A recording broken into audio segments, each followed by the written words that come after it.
السلام علیکم، میں ہوں حسنین، آپ دیکھ رہے ہیں نیا پاکستان۔ آپ دیکھ سکتے ہیں یہ پولیس کی گاڑیاں بنی گالہ پہنچی ہوئی ہیں، اور یہ ابھی بنی گالہ کے میں تازہ ترین مناظر آپ کو نیا پاکستان سے دکھا رہا ہوں۔ پولیس کی اتنی باری نفری بنی گالہ پہنچ چکی ہے، آپ یہ دیکھ سکتے ہیں کارکنان بھی یہاں پہنچنا شروع ہو گئے ہیں، اور جو بھی اپڈیٹ ہوگی بنی گالہ سے آپ کو میں بتاتا رہوں گا۔ آپ یہ حالات ہیں عمران خان چوک کے آگے سے، یہ پولیس نے بالکل سیل کیا ہوا ہے۔ یہ دیکھیں ہار دار تاریں لگائی ہیں، اور آگے یہ لگا رہی ہے اسلام آباد پولیس والے۔ یہ عمران خان چوک کے یہ مناظر آپ دیکھ سکتے ہیں کہ یہ ہار دار تاریں لگ رہی ہیں، آگے بیریئر لگا رہے ہیں۔ تو جو بھی یہاں سے اپڈیٹ ہوگی آپ کو دیتے رہیں گے۔ بہت شکریہ۔ بسم اللہ الرحمن الرحیم۔ عمران خان صاحب نے ابھی فائنل کال نہیں دی، اور اس سے پہلی یہ امپورٹڈ حکومت کی کام پہ ٹانگ رہی ہے۔ بنی گالہ عمران خان چوک پہ پرزنرز وین پہنچ چکے ہیں، اور عمران خان کی وارنٹ گرفتاری بھی آپ ٹی وی چینلز پہ دیکھ رہے ہیں۔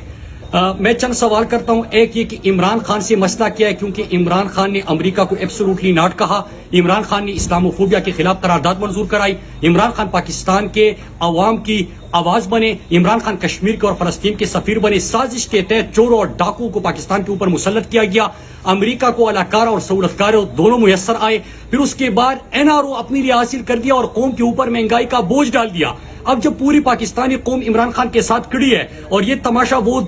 برداشت ہی نہیں کر سکتے کہ اسحاق ڈار جیسا مفرور اور اشتہاری پاکستان آ کے ڈائریکٹ وزیراعظم کے تیاری میں اس کو امپورٹڈ وزیراعظم کی تیاری میں لایا جاتا ہے، پھر جس کی لندن تو کیا پاکستان میں بھی کوئی جائیداد نہیں، وہ جعلساز مریم کو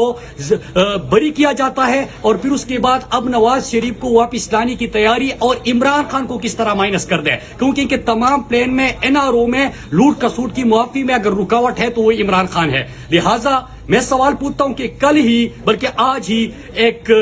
جعلساز خاتون نے اسلام آباد پولیس کو احکامات دیتے ہوئے کہا کہ بنی گالہ جا کے اس کو گرفتار کرنا چاہیے، تو کیا ان کے ذاتی غلام ہے؟ عمران خان آئین اور قانون کی بات کر رہے ہیں، پاکستان کی بات کر رہے ہیں، خودداری اور خود مختاری کی بات کر رہے ہیں۔ میں اور سہولتکار دونوں میسر آئے، پھر اس کے بعد NRO اپنے لیے حاصل کر دیا اور قوم کے اوپر مہنگائی کا بوجھ ڈال دیا۔ اب جب پوری پاکستانی قوم عمران خان کے ساتھ کھڑی ہے، اور یہ تماشا وہ برداشت ہی نہیں کر سکتے کہ اسحاق ڈار جیسا مفرور اور اشتہاری پاکستان آ کے ڈائریکٹ وزیراعظم کی تیاری میں اس کو امپورٹڈ وزیراعظم کی تیاری میں لایا جاتا ہے، پھر جس کی لندن تو کیا پاکستان میں بھی کوئی جائیداد نہیں، وہ جعلساز مریم کو بری کیا جاتا ہے، اور پھر اس کے بعد اب نواز شریف کو واپس لانے کی تیاری، اور عمران خان کو کس طرح مائنس کر دے، کیونکہ ان کے تمام پلان میں NRO میں لوٹ کسوٹ کی معافی میں اگر رکاوٹ ہے تو وہ عمران خان ہے۔ لہٰذا میں سوال پوچھتا ہوں کہ کل ہی بلکہ آج ہی ایک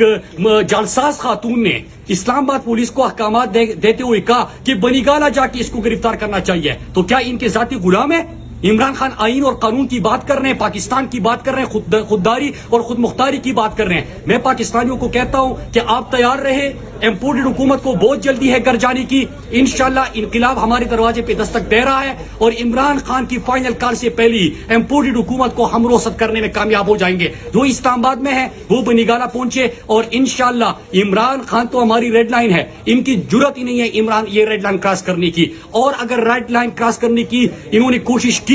اور بنی گالہ میں داخل ہونے کی کوشش کی، تو میں ان کو بتاتا ہوں، بلکہ لکھ کے دیتا ہوں، لکھ کے، کہ 27 کلومیٹر کا اسلام آباد جو آس پاس ہے وہ آپ کے لیے کل صبح تک ہم جیل بنا کے رہیں گے انشاءاللہ۔